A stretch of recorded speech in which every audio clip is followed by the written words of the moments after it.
Take it away.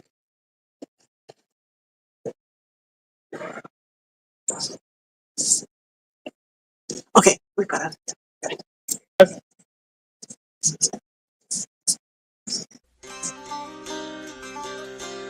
Welcome everyone to the Kingdom Arts and Sciences Championship Finals.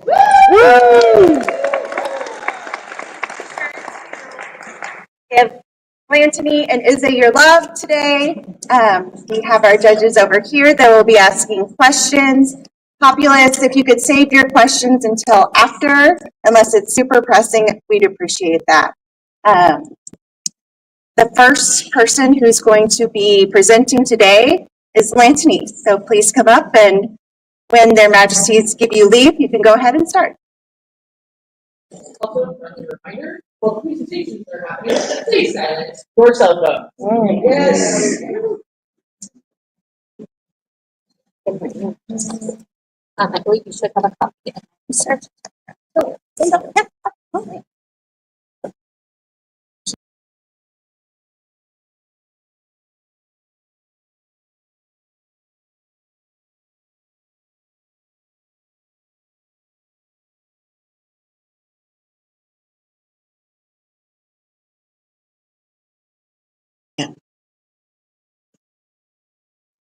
Good morning, everyone. Thank you so much for joining us here today. My name is Lantanuga Perez, for those of you who do not know me.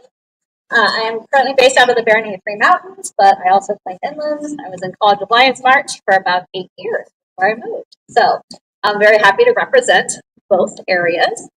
Today I'm going to be presenting on my second of my 3 entries. They're all related, so I'm going to do a slide overview in a minute here.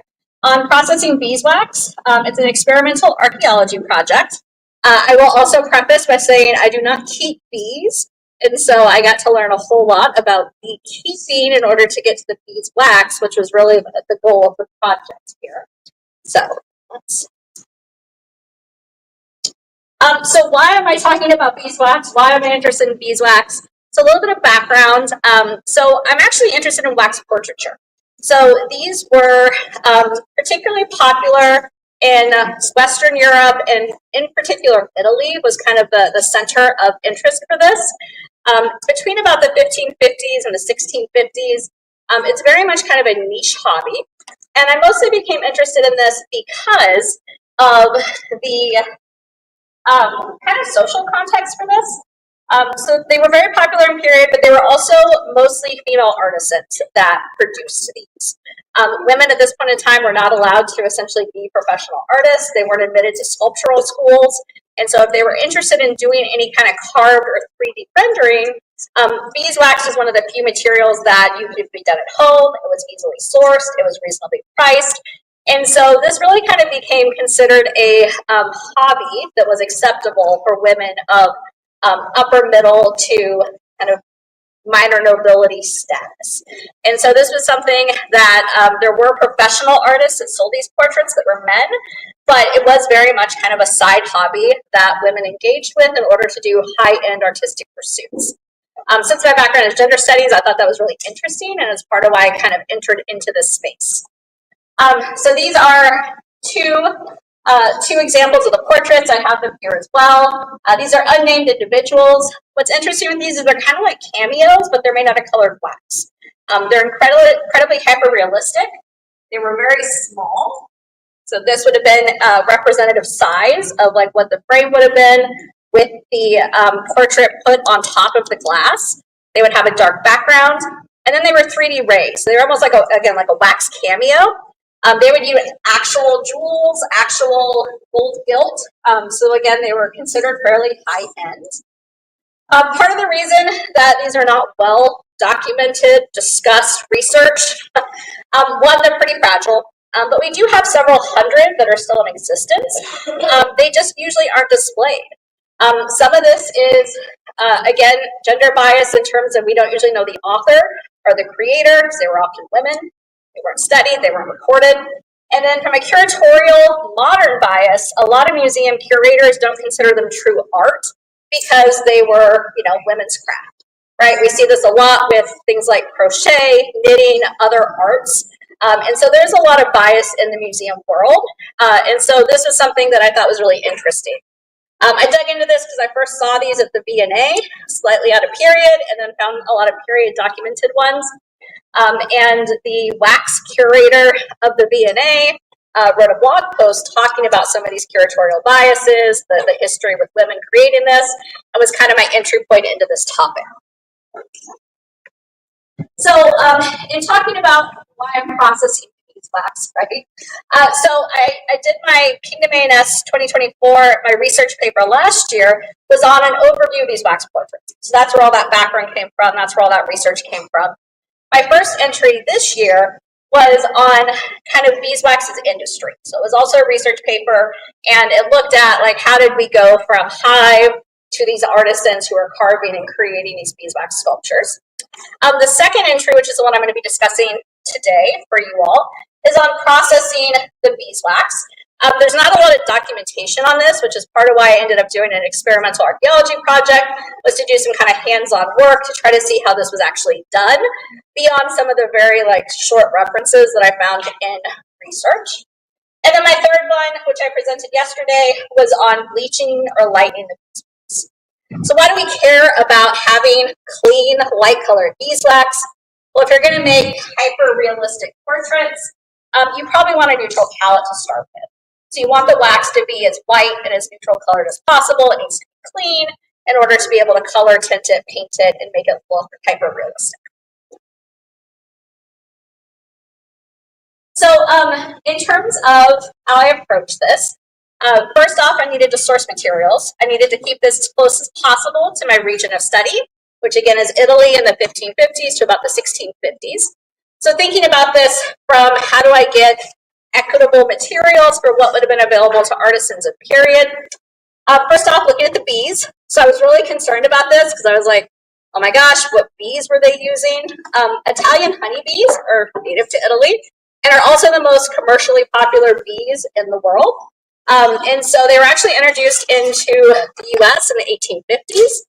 And they are the bee that pretty much everyone uses who has home beekeeping or apiaries, even professionally. And so I was less anxious about having to differentiate between what kind of beeswax or structures different bees made, because luckily I got to rely on the bees that they would have natively used in the 1550s. My second kind of barrier of interest was pollen itself. So the pollen, the flora that the bees pollinate from actually matters because it changes the color of the beeswax. So the types of pollen that they collect and gather will change the colors of what the raw beeswax is.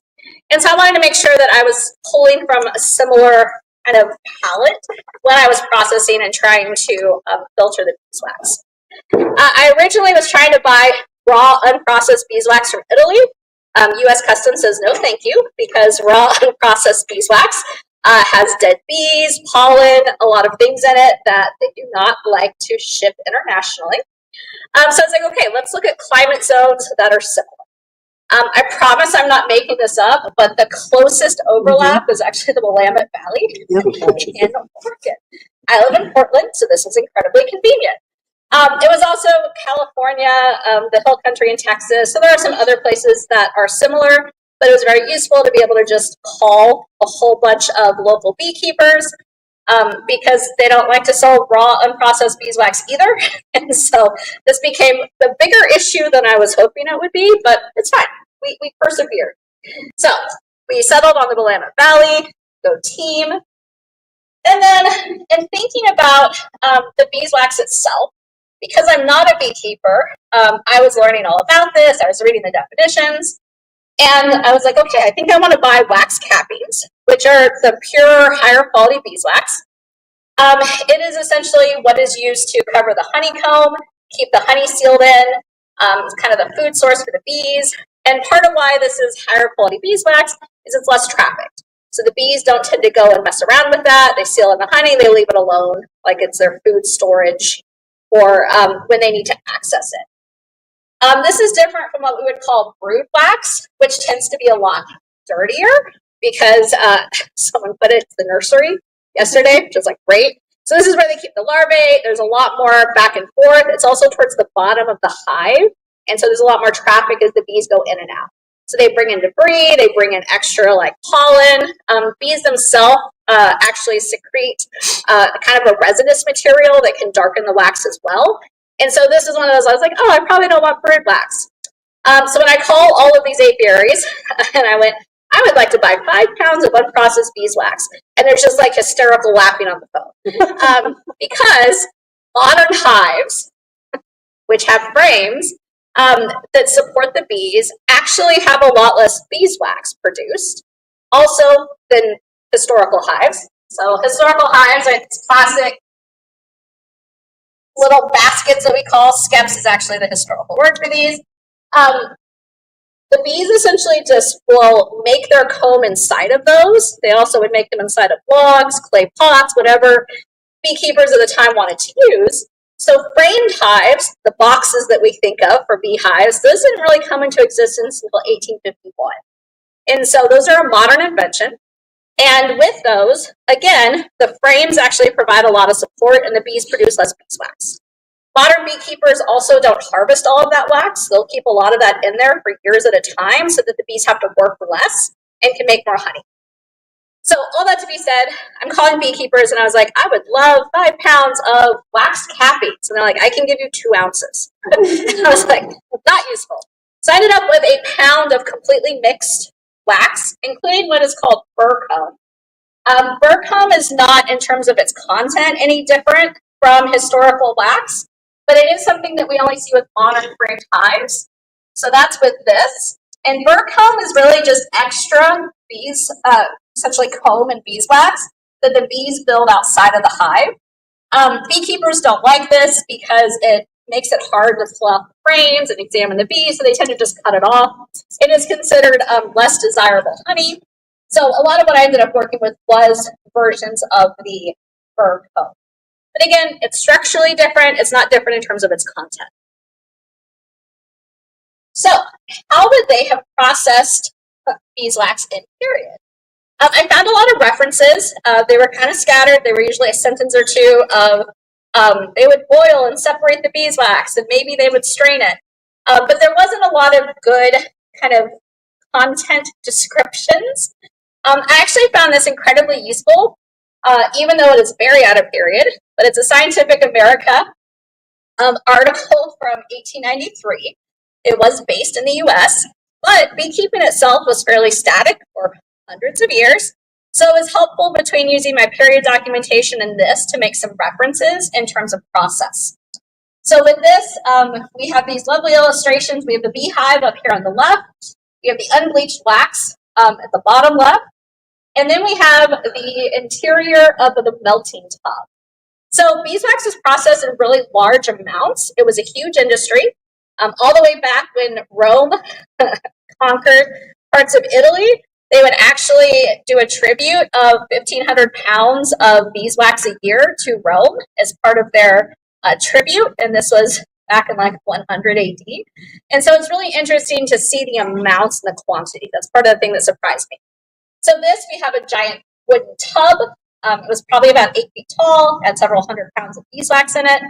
They would fill it with water, so it topped the beeswax, and then they would apply steam in order to melt the wax.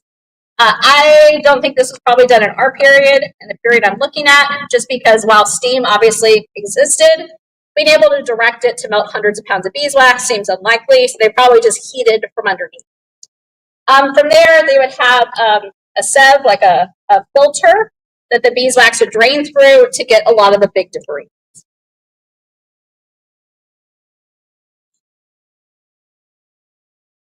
So here we have the worker where the wax is coming through this pipe, going through the filter, and then they have a rolling wheel that essentially has the hot wax droplets that will circle and then go into about a ball.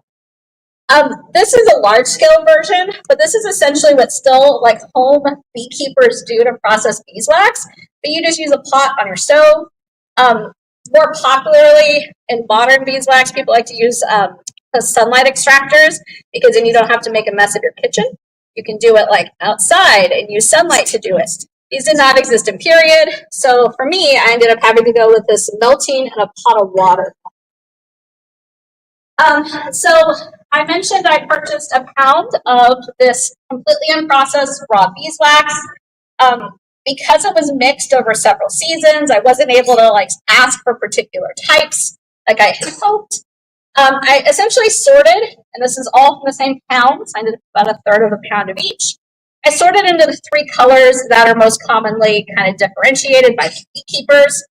So I have the lightest kind of, very faintly yellow white wax. I have the amber colored wax, and then I have the very clearly brown wax. I wasn't sure in period whether or not they would have mixed together, differentiated. I suspect, having now gone through this entire process, including bleaching, that they probably just used what we'll call wax C for more of the lower end candles, things like that, and work product. They probably would have done a rough filter, but they may not have messed with some of the higher processing for like wax C, as we will do with the lighter colors. I ended up doing all 3 just because I was curious and I wanted to do an experiment. So in terms of how I process these, so first off, you have to get all the dead bugs and big pieces of dirt out. I'm doing this in my apartment. Beeswax does not go down drains. That's how you don't have drainage. And so I used a colander, and then I had a dish towel, and then I just like had to pick all the beeswax out and leave all the gross stuff behind. We love that for me. Okay. And then we did a melted, separated attempt. So this is where I got into my kind of research question, which is what is going to be the best method? I found references to both melting the beeswax and allowing the particulates to naturally separate out, and the idea being that the particulates would settle at the bottom, and the melted beeswax floats to the top, and then once it cools, you can just take the cake of beeswax out, and it's plain. I also saw references to straining the beeswax through cloth. And so I was like, all right, let's do the easy one first and see what happens. Beeswax has a fairly low melting point, which is part of why it's so useful for things like carvings. So it melts at about 145 degrees, water boils at 212, and beeswax begins to scorch at 158 degrees. This is one of those things where all of my friends and my partner were highly concerned I was going to start a fire, because that is a high possibility. And so I spent about 3 days doing this over the pot, just worried that I was going to make a fire in my kitchen.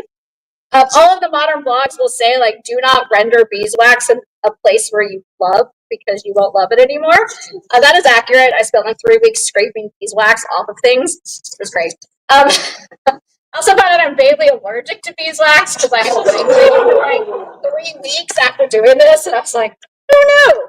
I kept Googling. I'm like, processing beeswax headaches, ? And everyone's like, it's super safe. Everyone loves it. I was like, okay, great. So I did this like melting method. And as you can see, while a lot of the big particulars went down to the bottom of the pot, all of this remained, and that was gross and ugly. And I was like, maybe this is what it's supposed to look like? I don't know. I've never done this before. So then I was like, okay, let's try the cloth strain method, where I just lodged all the beeswax inside of a cloth, and then I put a tie around the top. And then when you fill it up with water and you melt it, all the debris remains trapped inside of the cloth, and then the beeswax melts out to the top, and then you can just take it out when it's cool. So that's all of the debris that was left inside the cloth, which was interesting. So this is all pollen. This is like micro debris. This is some of the resinous material I mentioned that the bees secrete. And so this isn't necessarily dirt, but it's not desirable from a processing standpoint. So this is the same batch, that really light colored batch I started with. This is just doing the melted method, and this is doing the cloth method. So it's dramatically different in terms of color, which I was really surprised by.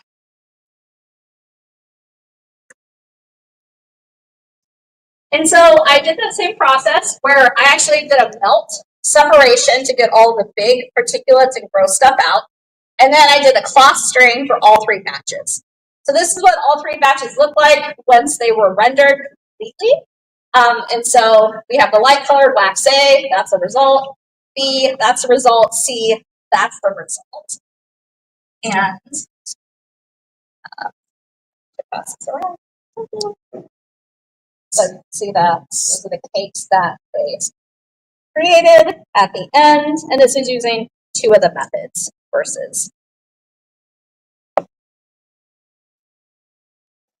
And I was really surprised. I did not think that the brown was going to turn into anything useful at all. But that. And, even though bleaching is not the point of my presentation, I will just show the difference here. So I put everything in little coin cases. So in my last one, I ended up doing a light spectrum analysis thing, which we'll not go into right now. Audience to see a little better. So you can see the strained versus bleached, which looks relatively similar.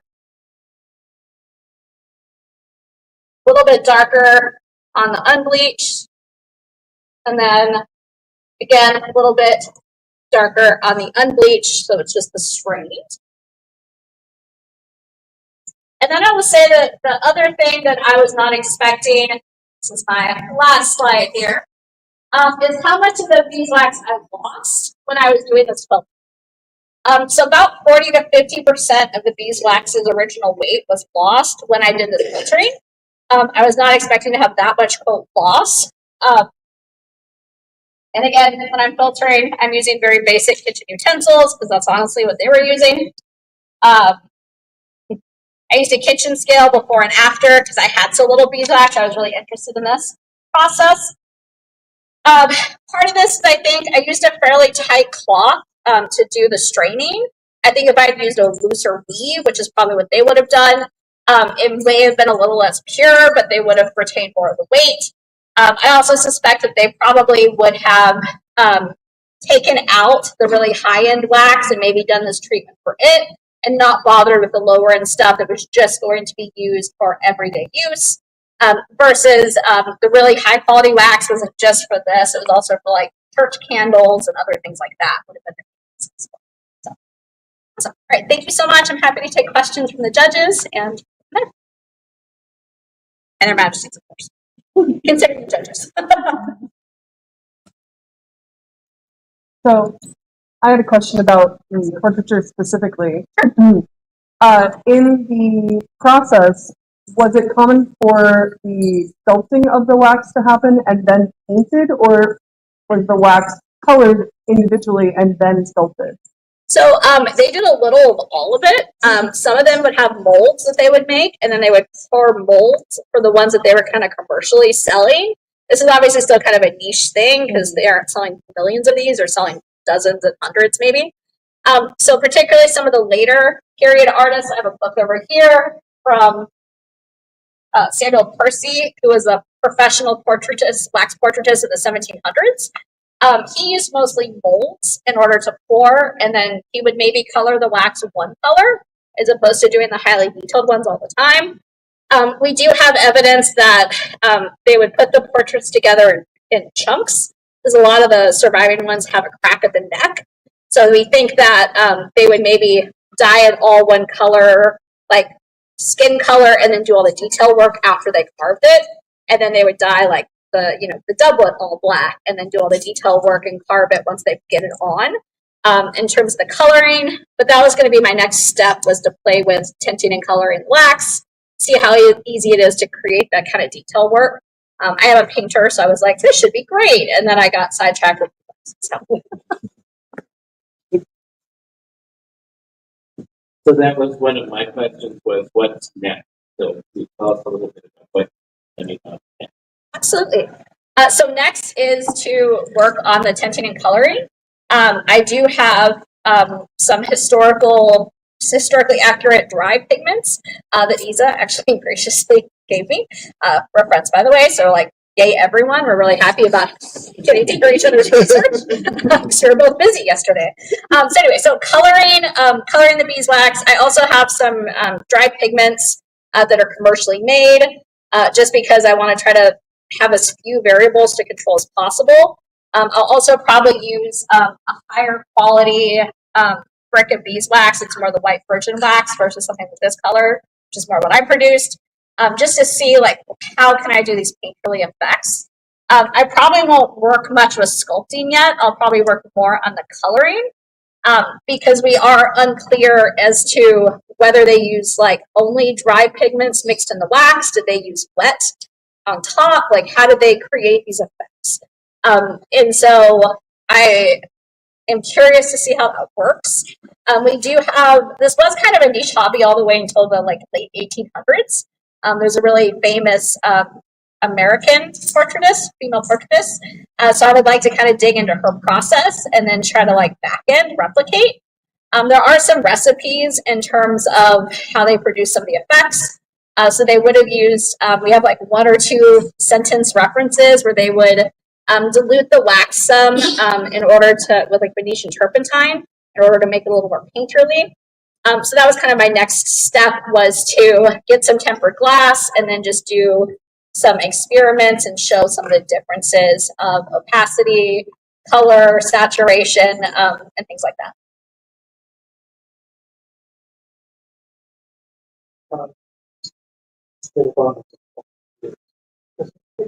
Absolutely.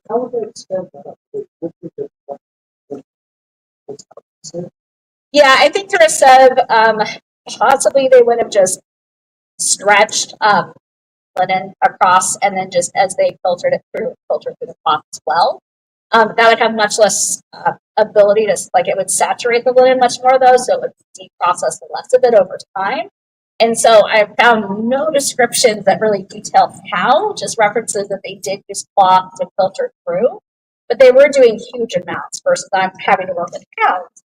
And so that was one of my questions, right? Like, so I can't imagine them putting it on top of like an 8-foot tub and just dumping it over, right? Like that's unreasonable. So I suspect there was some sort of hole pipe with a filter at the end happening.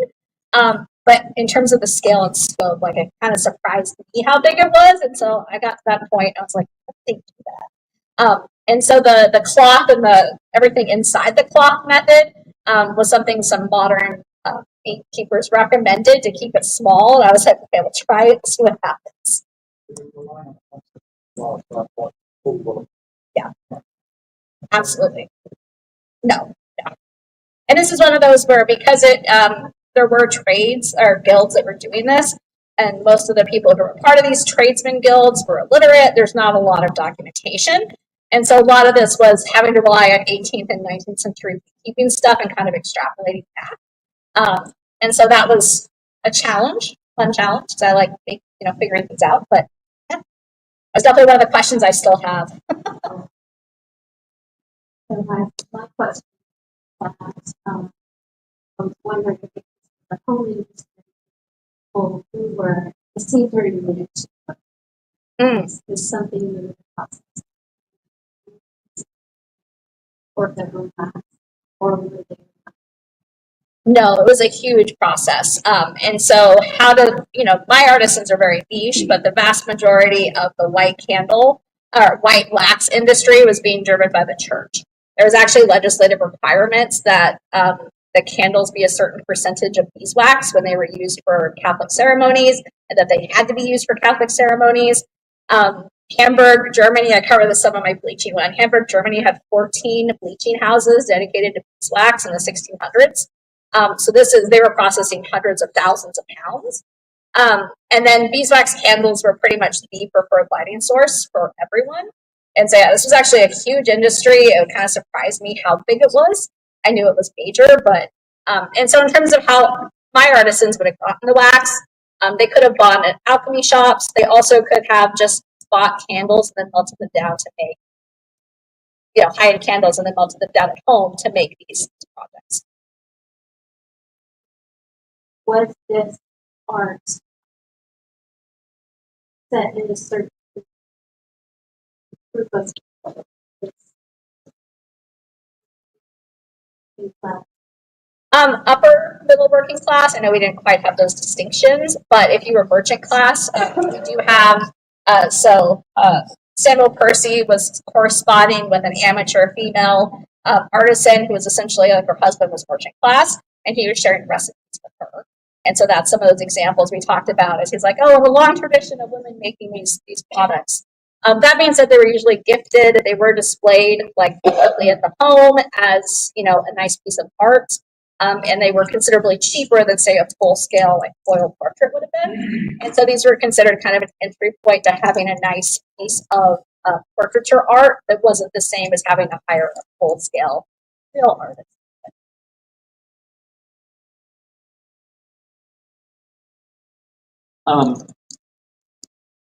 So tell us what the most, and I use the word interesting, but you can say complex or whatever, the most interesting thing you've learned from. During this part, like this specific project, I was not expecting the cloth staining to work so well. So like going from the really dark brown to like even the golden color black shocked me.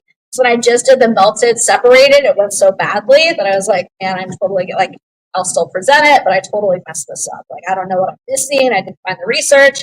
And then I did the cloth staining and I was like, oh, this might actually work. And so that really surprised me.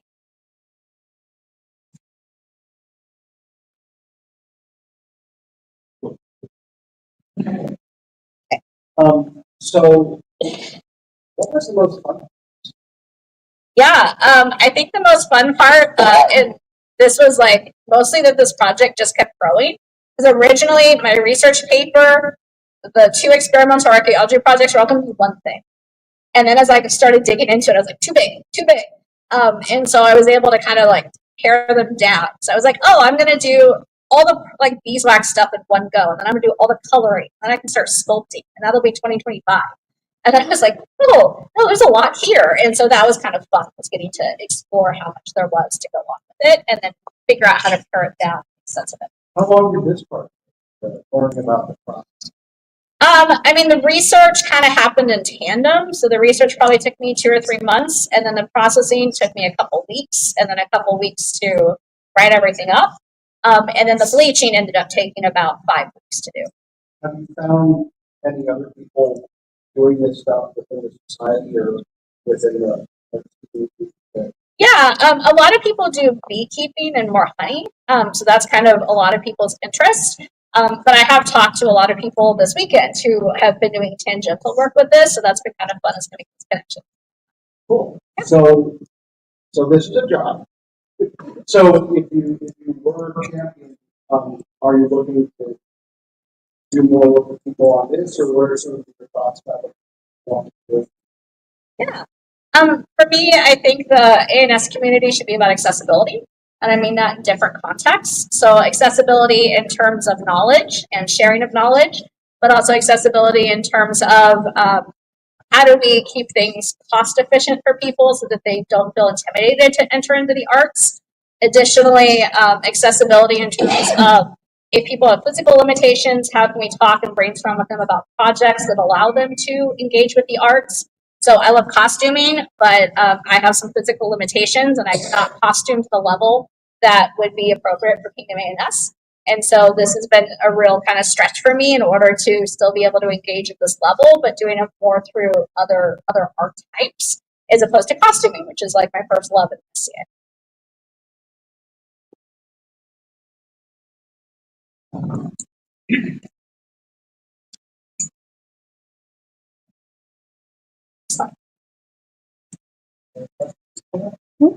That was really what I had. No, fascinating.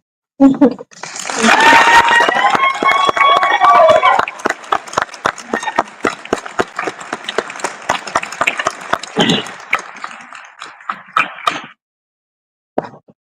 you so much for that.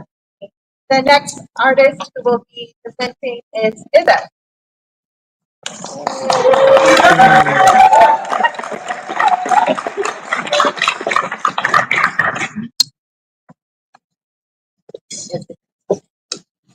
Very kind of sing off. Oh, that's not Pavolita. Yeah, we're all good. Again. Mm-hmm.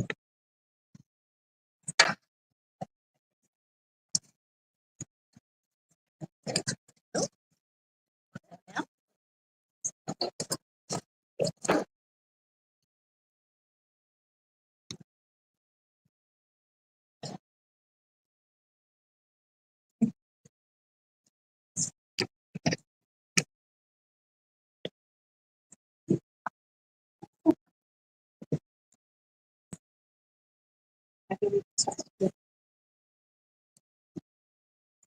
is a packet. You guys want to actually follow along? Snarfully close, but just. Hello, everyone. Your Majesties, esteemed judges. I know at least one of you have heard my presentation about 4 times being in my room yesterday. And all the populace, and hi, those at home. My name is Isa Aldamashkia. I am actually from Inlands as well, which is why my great friend over there, it's kind of fun to be able to go ahead and finally see her presentation that was at every single time I presented yesterday. Today, I'm going to present one of my 3 entries. I actually chose my first one, The Decorative Styles of Gaulish Samian Ware. And you'll notice it's kind of a long title. The reason being, I want to specify a region. As groups expand, as they go, styles change, designs change, especially when you introduce new cultures. So I am focusing specifically on the Gaulish region. So today I'm going to go ahead and get started. Afterwards, please feel free to come up after we're all done. I will leave this up for a while. Pottery breaks. Pottery is dirt. It eventually returns to the dirt. So I do want people to touch things. It returns to the dirt. I just don't say, don't drink, don't eat, but definitely touch. This is the least chemical of my presentations yesterday, though, so quite a bit safer. Romans. When we think about Romans, we think about a lot of things. Some nice, some not. But one of the big things is all roads lead to Rome. The Romans love their roads. But what you may not have known is all Roman roads are pottery. When they went forward, when the legions moved forward, the legions actually made pottery. One of the first things they did as soon as they had established, they had food, they had security, they started kilns. The legions, the people on the ground, were the ones making that first pottery, or the potters they brought with them were in fact making that first pottery. Roman bricks take 2 years to cure, which is an extremely long time if you're a potter to think it takes 2 years to cure a brick. The reason being they wanted them to last, and I think it actually worked. So part of this deal went, if you got started, those bricks would be coming to you, but your legionnaire post would be responsible for your own bricks within a couple of years, and then you were responsible for helping the next legionnaire group. If you have ever seen the Roman roads, you can actually see the legionnaire symbols on the Roman roads, which is how we know that that pottery went forward. Romans loved their pottery. Loved their pottery. They also loved to throw away their pottery, which is where pottery goes back to dirt. If you go to Italy, you'll actually find an entire mountain. We live near the Cascades. I live near the Rockies. We know what mountains are. But mountain, very large hill, of pottery. On a cross section of that, it is layer upon layer upon layer of amphoras. It is, in fact, a mountain of pottery. Yesterday, I was actually able to share a room with Lisette and taste some very yummy salt. Probably more than I needed, but I will keep tasting it. It's amazing. And she actually let me know that the pottery from those form mountains and hills elsewhere. Pottery was disposable, but pottery was a part of everyday life. And as they went forward, they created pottery. So what is Samian pottery? Samian pottery, as in most things, are known by a variety of terms. It is known as Roman red gloss pottery, terracotta ware, red ware, or red glazed ware.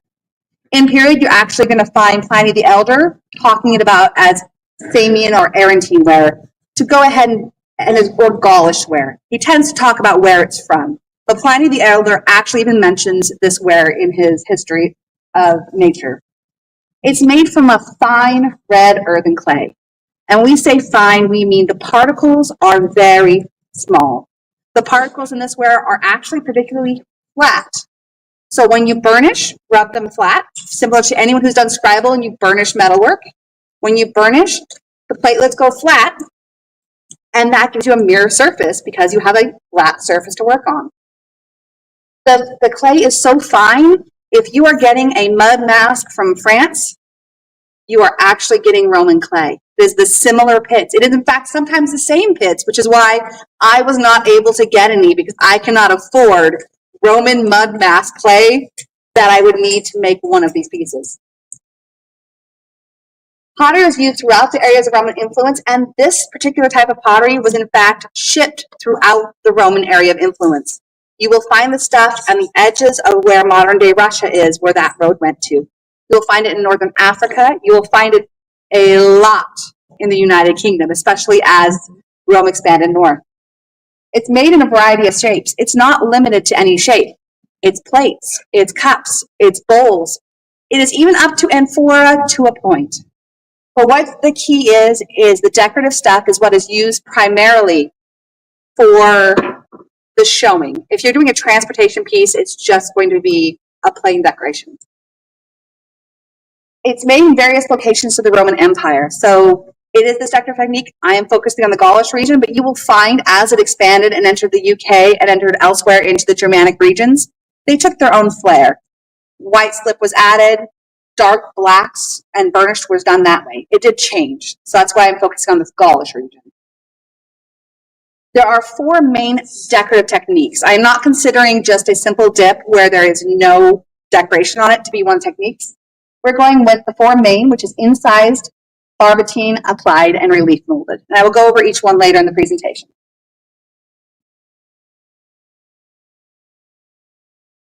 So the Roman Gaul region. Rome had a very, very interesting habit of, I see land, I want it. And this is actually what caused this. They saw the Iberian Peninsula and they wanted it. And eventually they did get the Iberian Peninsula, Spain, Portugal, that area right there. The problem is in between Spain and Italy was the Celts. And well, while you can ship things to the Mediterranean, the seas can be a little bit finicky. And Rome loves its roads. So what does it do? It goes, we'll just start with the road through that region and eventually take it over too, which they did. So they started with southern Gaul. They built a road between Italy and Rome itself and the Iberian Peninsula right through southern France into what is in modern southern France, into this Gaul region. At the time, it was, in fact, inhabited by the Celtic people. And they started, as they moved forward, they started bringing the pottery with them. And they started building the kilns. They started building, the legionnaires built these kilns. And then on the heels of all of those Roman legionnaires came the Roman people, because more land means more growth, means more opportunity. And as they grew, they moved. Well, why stop with southern Gaul? I mean, there's a lot of Gaul north. So they moved into northern Gaul, northern France. This eventually led up into the UK and that area up there. They go, well, northern Gaul is great. But there's also eastern Gaul. We don't have that yet. And like Pokemon, let's just collect them all. I want them all. The problem we're going to have, that land was not actually mostly inhabited by the Celts. Those Germanic tribes are really fussy and they do not want to give up their land. So the Gaulish region actually only extends into part of Germany. The rest of the Germanic tribes decided Rome didn't need to go any further. They were fine. Pottery was explored, as mentioned, outside of these regions. This is a picture of the Gaulish region. You'll notice it's Germania Magna, it's still north. But this is pretty much most of France and where it connects to Italy. The road that I was talking about will come right through here and right through there. And then they built the North Road and the East Road and a road everywhere they could get. Those roads are so great, they're still used today, or at least built alongside. So some of the pieces we're going to talk about today are the clay and the terrasigillata slip. The slip is what makes it the Samian ware more than the decorative techniques. The earthenware clay you're going to find, earthenware is a type of clay that when it is fired at a lower temperature than maybe what you're going to find in your home, which is usually somewhere around a stoneware. So we're going 1200 degrees Celsius. It's a little bit lower. Then you have what modernly we go to middle or porcelain. At the time, all you were going to get in Europe was going to be that earthenware style. Porcelain, while it first developed in China, did not make it over for an incredibly long time due to technological advances in part. The kilns could not get that hot. We didn't know how, no one in Europe, no one in Rome knew how the Chinese were getting them that hot. It was magic. The clay vessels are likely, the clay supply was likely near, and they have found most of them were in near or short distances from little settlements or probable workshops. Why do you want to haul dirt a super far way away? The clay was dug out of pits and quarries. So sometimes you can go in ground and get them, but they have found a variety of tools, spades or spades on shoes that they can identify were likely used to grab this dirt out of the ground. Because if you don't have to go underground to get it, just get it from the top, so much easier. The slip you're going to see, I'm not going to pass this around because it will in fact fall on someone, because it always does. The slip is just clay where a deflocculant is added. A deflocculant will take the slip, will take the clay and break it into 3 parts. So what a deflocculant is, this is where we get the fun science that they didn't know they were doing, but we found out later. Clay naturally wants to stay together. If you have dirt, you put water to it, you have mud. Very rarely does the mud turn anything but mud or, well, back to dry dirt. A deflocculant is actually something you would add that causes the particles in the clay to want to separate from each other. It causes them want to separate from the water. It wants everything to be as far away as possible. It wants to be teenagers who don't want to be in the same room as anyone else, as far as possible. So what you're going to get is it's going to break into 3 layers. You'll have the bottom layer, and I'll just put it in the front row, is the thick, coarse particles. This middle layer is that slip we want, the finest particles available, and the top is the water.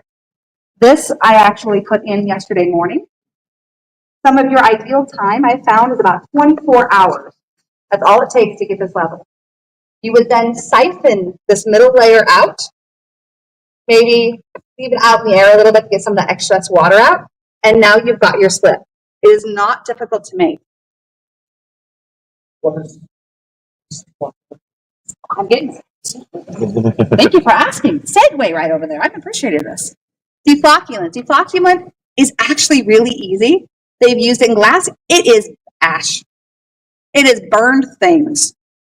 Like some of the best burned things, the potassium in it is burned kelp. We do know that the Danish did in fact use as a deflocculant in the 1400s, burned kelp. We have pictures of that. It probably smelled amazing, I'm telling you. We know the Romans used kelp as well for feeding the horses, so they could have used that. What also they could have used is when you build a kiln, you burn a lot of stuff underneath it to heat it. Well, the ash has to go somewhere. So in true fashion of let's not let anything go to waste, they could have taken that straight ash, added to the piece, and separated out that way. Deflocculants are used in a variety of things, glassware and pottery. So they would have just added a little bit of ash, and a little bit goes a long way. When I am making a gallon of my separating techniques, I use 1/4 teaspoon. Oh, wow. A little goes a very long way. You can add a bit more, but it does not actually speed it up too much.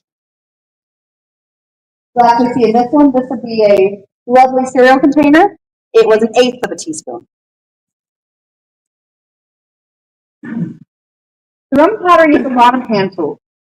Hand tools are tools that are, well, held in your hand. So surprising. The identification of pottery tools has proven to be difficult no matter which culture you use. Because if you've ever gone to a modern potter studio, or if you know a potter, and they come up to you and they go, hey, you know that knitting needle you have? You lost one, right? Well, of course. Can I have the extra? That would make a great tool. Oh no, there's a broken knife? That would make a great tool.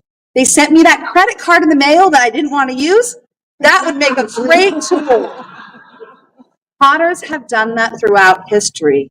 So the problem they find is in pottery digs, at first they thought there was just a lot of garbage lying around a pottery dig. Why are there so many broken shards and broken knives and random pieces? And then they realized, they asked a potter, oh, no, that's a tool. That's garbage. That's a tool. Nothing has changed. For some of the tools I'm going to use, for example, when I was in my piece, I had a plate. And when we got started, I wanted a pretty buckler for Rapier. You don't need the whole plate for a buckler for Rapier. I don't need the lip of a plate for a buckler for Rapier. You've cut it out. I now have a tool. This is great to make a smooth surface. I went to the shop and had leftover wood from a project.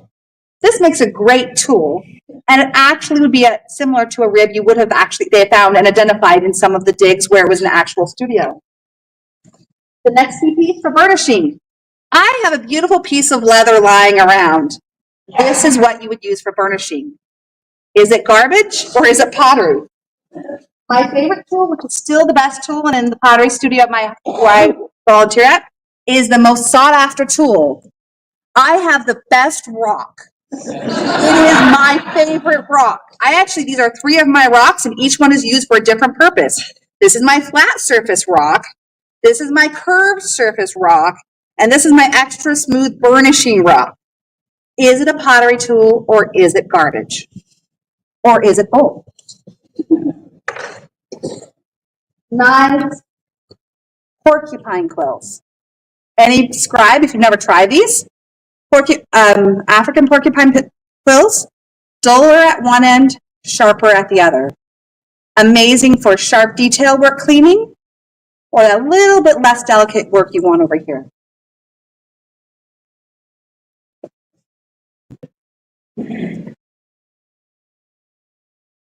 Now, most of the pottery they assume was probably thrown on a wheel because they have found examples of wheels in Roman digs, or they have found where a wheel would have sat.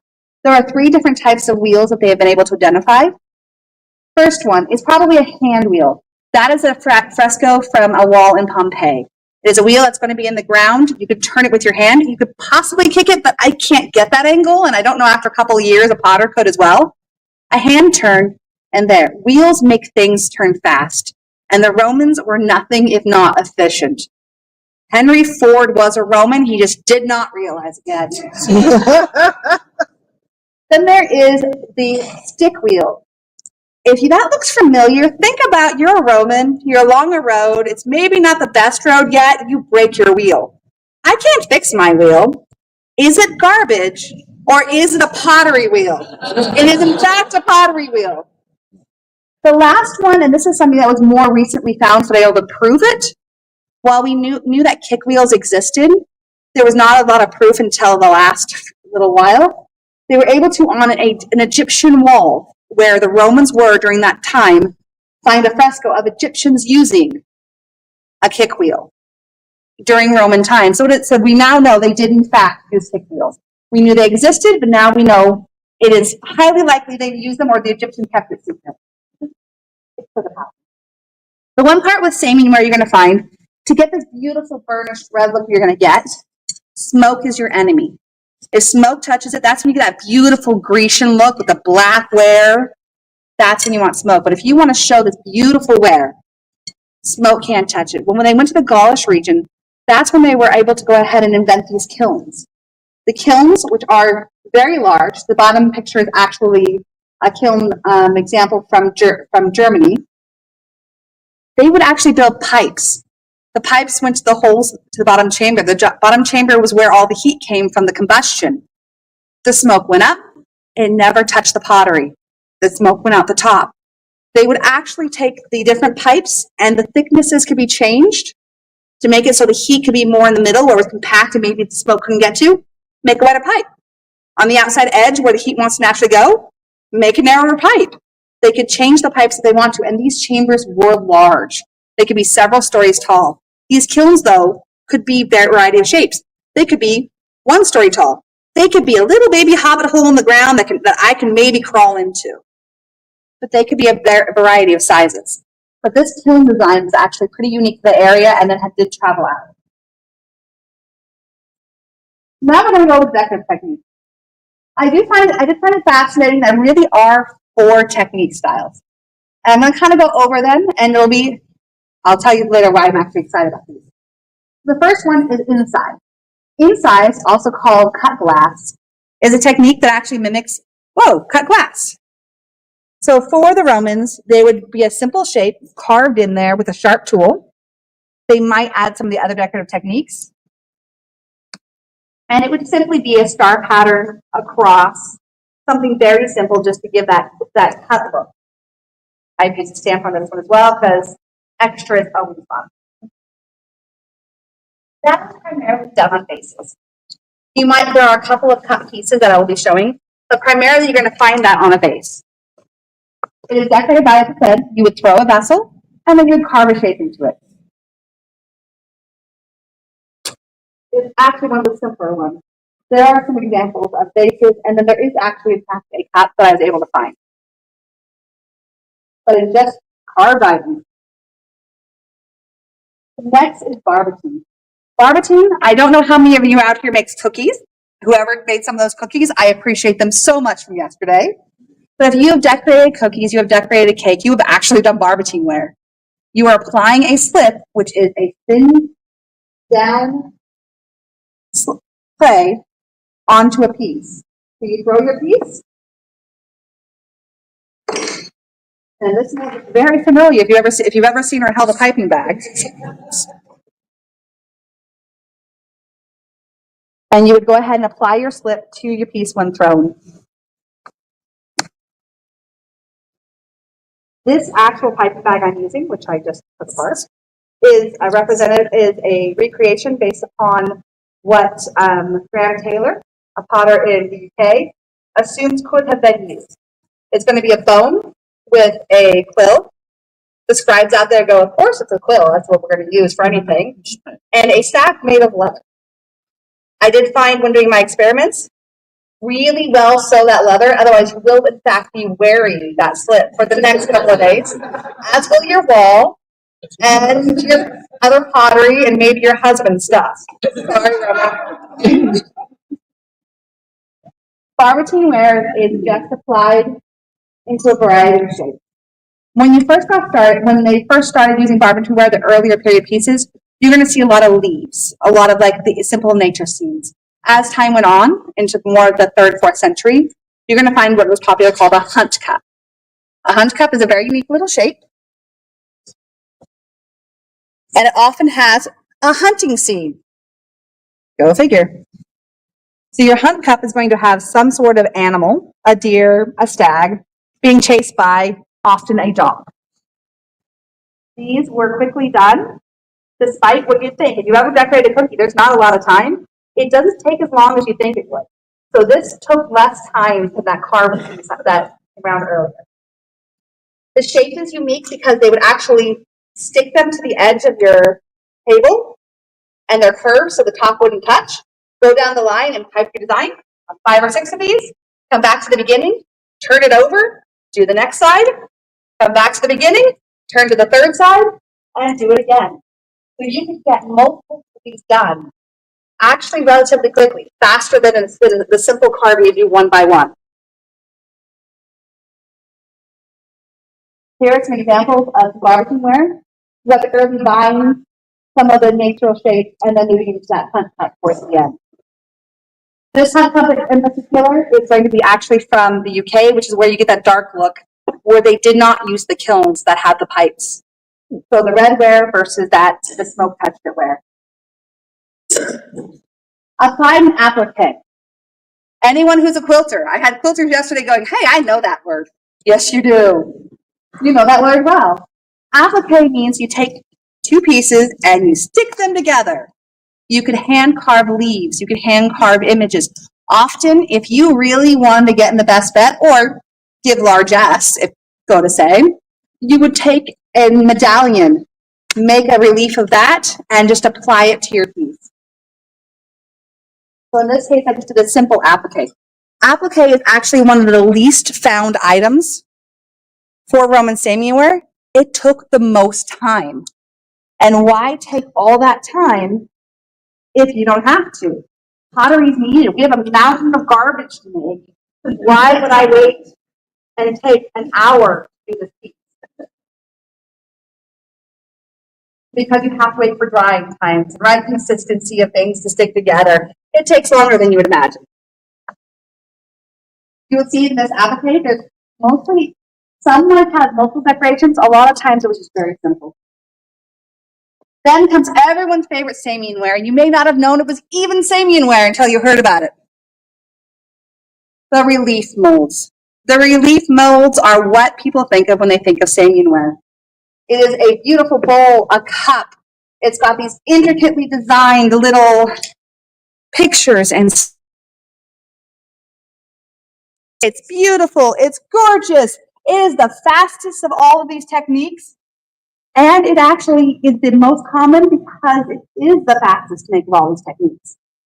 I can make this bowl. Hands-on, this bowl took me 10 minutes to make.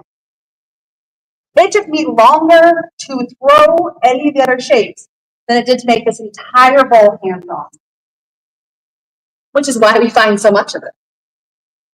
What the reason is it is actually just throwing inside a mold. Molds make things go faster. We're going to get to the mold in a minute. The vessel is formed by, you take a cylinder, you place it in your mold, and you do one throw, which is where we all know in pottery, one throw can be difficult. One throw, up, and I'm done. That's all. And because I'm done with this, and I have a chuck to set it in, one throw, I'm done. Next. One throw, I'm done. Next. You are limited by your time. You are limited by the number of people. You are limited by the number of wheels. You can make as many wheels you have, as many people you have, as much clay as you have. You're just limited by that resource. You're not limited by drying times you are with other items. You can see the process. Once it's in that mold, it will dry, it will separate. The next person just takes it out and goes, just clean, just clean. You wouldn't even really use your leather on it because you don't want the pieces to go away. You just dip it in the terra sigillata and move on. You might add a foot, you might not. How fancy do you want to be today? There's an example. Now about these molds. Like a lot of things, it may have started where the shops were making their own molds, and some shops may have made their own molds. But they have actually found these molds with signatures on them, often on the inside, because why not get a lovely signature going on something else? They have found molds from different artisans across the Roman Gaul area, which leads them to think that actually you had mold makers. They have found stamps with signatures on them, which makes them think maybe they had their own version of Etsy. I just got a stamp from this really known stamp guy. So what they would do is they would have a stamp maker, someone in their shop who likely was good at the stamps. Then they would throw a thicker vessel and press the stamp into the inside of the vessel. When they throw, that shape is now on the outside of your piece. Their stamps were made out of clay. I've got leftover clay. I don't know what to do with it. I'm going to make a stamp. It was also, once again, our lovely game of is it garbage or is it pot, or is it a tool? Shells. 2 years ago, I was at Kingdom Arts and Sciences here, and me and a group of friends dared each other to do Kingdom Arts and Sciences in 2 years. Little did I know it'd be back here. We went on the beach, and I go, I'm going to do Roman in 2 years. I better find some tools. Tools, yeah. We walked the beach, and I picked up the wood for those. I picked up the shell from Ocean Shores and decorated these pieces with it because is it garbage or is it pottery tool? So the application of the slip itself. So we have made the pieces, we have decorated the pieces. When pottery comes back, crash! I always have the urge to crash my pottery and people get a little concerned. Mainly because it will return to the dirt one day. Sometimes I just want to hurry it along. Once your piece is built, once it has dried, you can brush it on. More often than not, because for application of time, my favorite thing is they probably have a bucket of that. Dip it in there 3 or 4 times, drying a little bit between, and you're done. If you want a little bit shinier, you buff it between each layer, but you don't have to. You still get that shiny look of it. The application of the slip is very, very quick, very, very easy. It is very similar to what you're going to have in modern day glazing is, I dip, I'm done. Yay! And it gives you that water resistance. That's the one thing I did forget to mention. The slip on terra sigillata, the reason they did this is not just the look. The reason they did this is because they wanted it to be watertight. The Romans shipped a lot of pottery, and they shipped a lot of wine or other things, oils. I have had water in this cup. It is not glazed, just terracotta for hours. It is cool, but there's no water dripping. All it is the fine slip that is keeping my water in there. I'm not going to show you the cup. You want to see the cup later, you can. So, in conclusion, it is highly likely and it is very possible that a lot of this pottery was made in an assembly style. If you had enough people in your workshops, the workshops could have been large or small. There's proof, depending upon the area, it could have been either. You could have easily assembled this. If I had 3 or 4 people, I could have made these in less than 10 minutes for the very fancy bowls. It's a very highly efficient technique with, honestly, the pieces you're going to find, the quantity that you'll find out there is really related to how long it took. As with all things, the research leads to more questions. How did the stamps work? Was there a stamp trade, or did you actually pay the guy to do it, or maybe it was there? Another key is what slavery and the pottery of the Roman Empire. There's proof that there may have been slaves. There's also proof that maybe slaves became citizens based upon their pottery techniques and their worthwhileness in the pottery industry. There's many different ways I could go with this, but this leads to, I have a half an hour, probably take a little more. There's only so many questions I can answer at once. Thank you very much. Now I'm going to open the floor to questions to the front, and afterwards, after we're all ready and they're deliberating, I'll have any other questions you guys may have. Feel free to come up. I brought up so anxious for questions. I saw you writing questions. Well, we didn't hear, so what were your other entries? So my other entries, I wanted to show breadth. I do love to keep it. My Laurel has insisted I only do 3 things at once, 3 different arts at once, and I cannot say that this is still related, I promise. So my other ones, I did a research paper on Italian Maiolica ware. It is a research paper at this point, as in trying to get it to modernly be safer. I have yet to find a way. Lead glaze is amazing. It's the most beautiful white. It's also lead. And a lot of the chemicals are those amazing, vibrant colors. They're also chemicals. So I did Italian Maiolica ware, because why not buffer the most well-known pottery from Italian culture with the most well-known pottery from an Italian culture? And then I also did a jami, which is a 14th through 18th century decorative technique that they would have made on the walls, primarily in the Middle East around Syria. Specifically, Damascus is where a lot of them are found nowadays.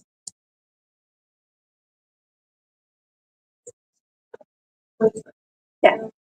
That it's perfectly expensive and difficult to get hold of.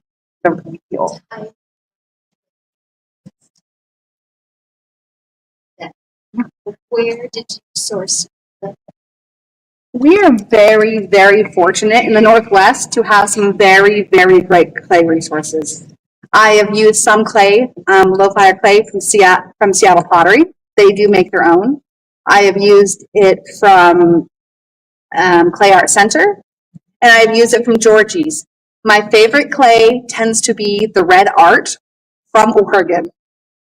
I'm not going to lie, I also love the red clay from Montana, which I can't get as easily as I used to because some of those pits are not as easily available anymore.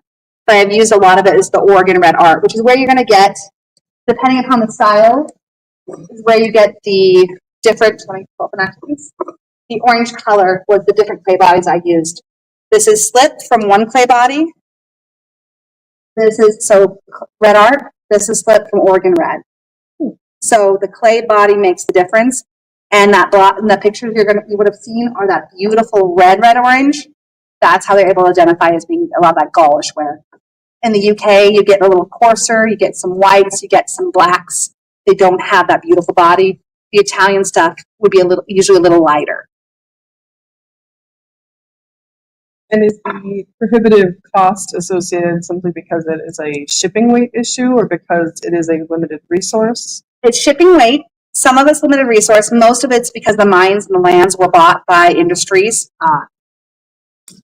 So trying to get private access to certain things that are no longer private.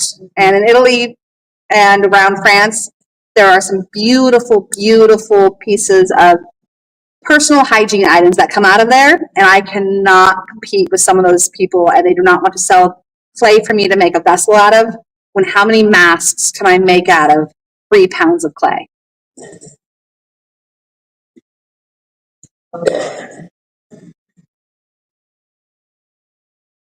I made them. So the molds are just a thicker thrown bowl, and I'll actually give you guys a look at. When I first started, this is something, I had a wonderful friend, Tina, who decided to get elevated, or I guess the Pelican Council decided to elevate her. And when she did, she's Roman. At the time, I loved to make gifts for my friends. So when she decided to be Roman, she said, I would love Roman pottery. I go, okay. And as we do, we don't do the nice, simple entry point. We jump in and we splash. We do the most difficult, shiny piece we can humanly find. So I decided Samian ware was it. I don't recommend, but we're going to do it anyway. So Samian pieces, the molds, the stamps, all of that was made by me. Most of the stamps are, well, actually, all the stamps I brought today are actually reproductions of actual stamps. At home is my personal collection of the on-tier stamps I'm slowly making, so I can make my own pieces, because largesse will be a lot faster if I can make them in 2 to 3 minutes versus making them in my 15 to 20 or my hand painted.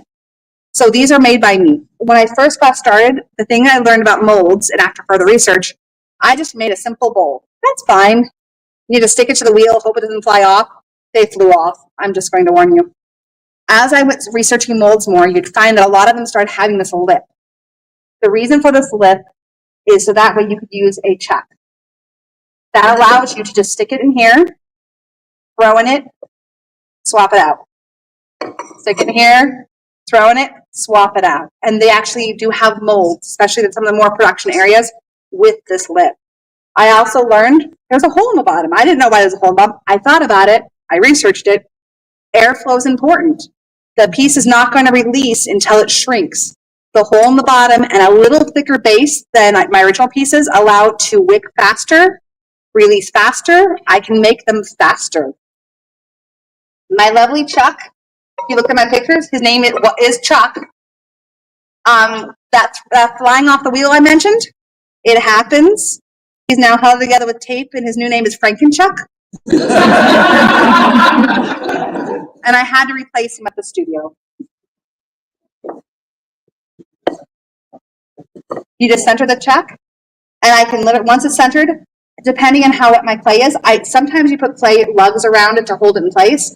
But if you've got your clay at the right consistency and you're doing it just fine, I don't need to. I pull it once, and if it's a little off center, I don't care. When it's dry enough, I'm going to trim that rim. I might trim that foot a little bit if I want to. I will make it back on center. So if it's not exactly on center and I'm worried about speed, I can do it without actually doing anything else, which is why I set up at the studio when no one was around, 3 wheels. I had 3 areas. I had my wedging area, my throwing area, and my pulling area. And then I had a trimming wheel at the other end, so I got 4. And I actually practiced this assembly line method. I did the stopwatch. How long does it take me to wedge? How long does it take me to do this? I pause between each, and the only prohibitive thing is the drying time.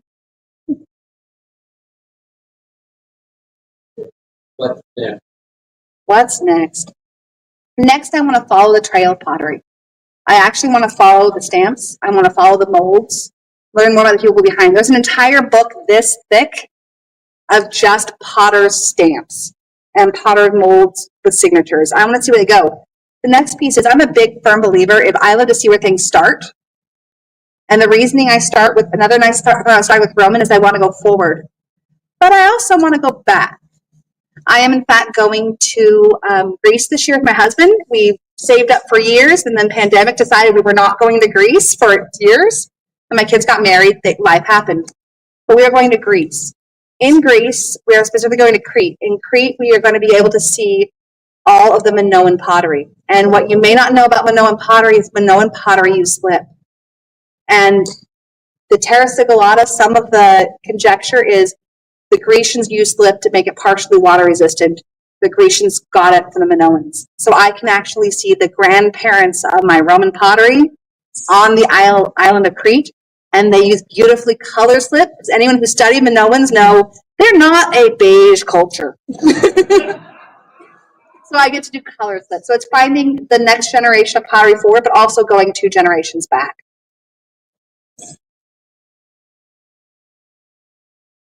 So, what got you into this? That's fine of it. Well, as I mentioned, for specifically Roman, I wanted to make a gift for my friend. I love making gifts for my friends. I love making cups. My biggest joy and my lovely giggle is walking through the halls and going, I see one of my cups in the wild. I found one yesterday. The person may not know it's my cup in the wild, but I see my cups in the wild. It's seeing that someone's joy when they get it, when they actually get something that's uniquely theirs. And in our game, it's fun because I get to try something new. I don't have to be set to a culture. I get to deep dive and ADD into a niche thing and learn as much as I can about it, find some new knowledge. The reason I did my other presentation, which is actually not this one, the reason I did that one is trying to keep knowledge alive. The one I did for the Syrian culture, they are bombing Syria. The culture is losing its heritage. It takes Scadians in large part. We are the ones who keep the knowledge alive and move it forward. So that little that I can do to move any knowledge forward and tell someone else might keep something alive that maybe didn't in the past. Sorry, I'm a crier. My son laughs at me. My other son cries with me. So it's great. So this is a job. Yes, it is. So,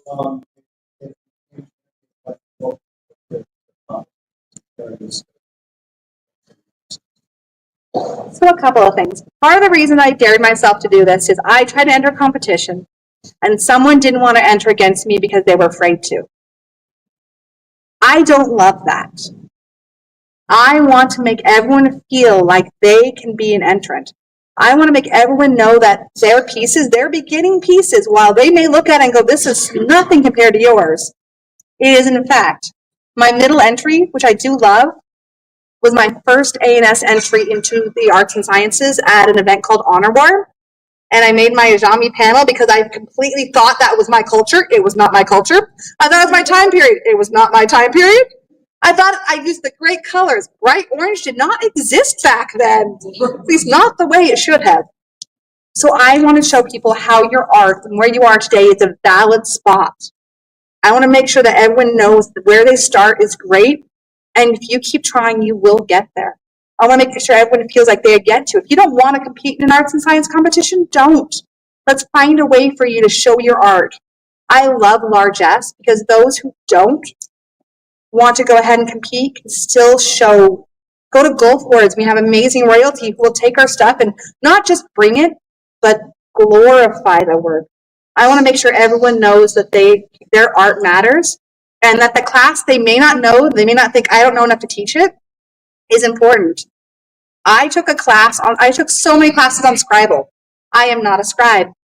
I used every one of those pieces of knowledge from Sarah the Brave, from Clara, from multiple individuals.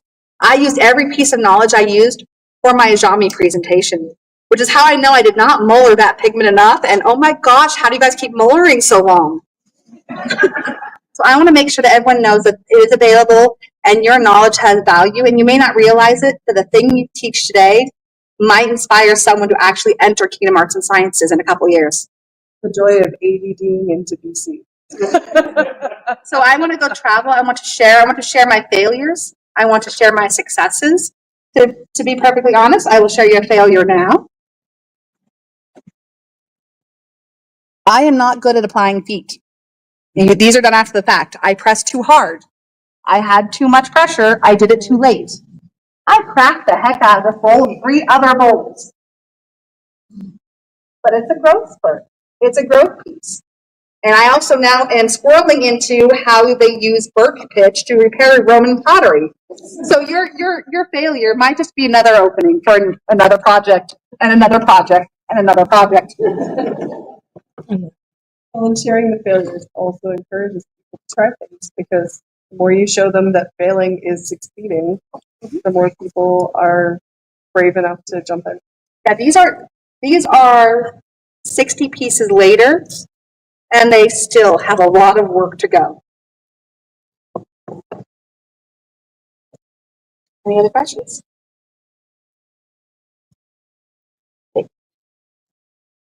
Yeah, thank you very much.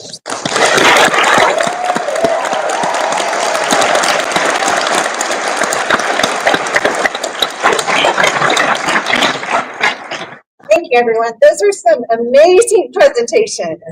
Really amazing. So let's give one more round of applause.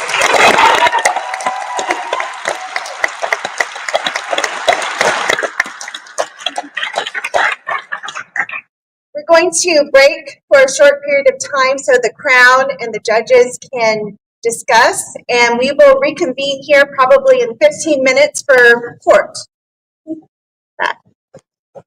Don't go anywhere. Don't go far. Yeah.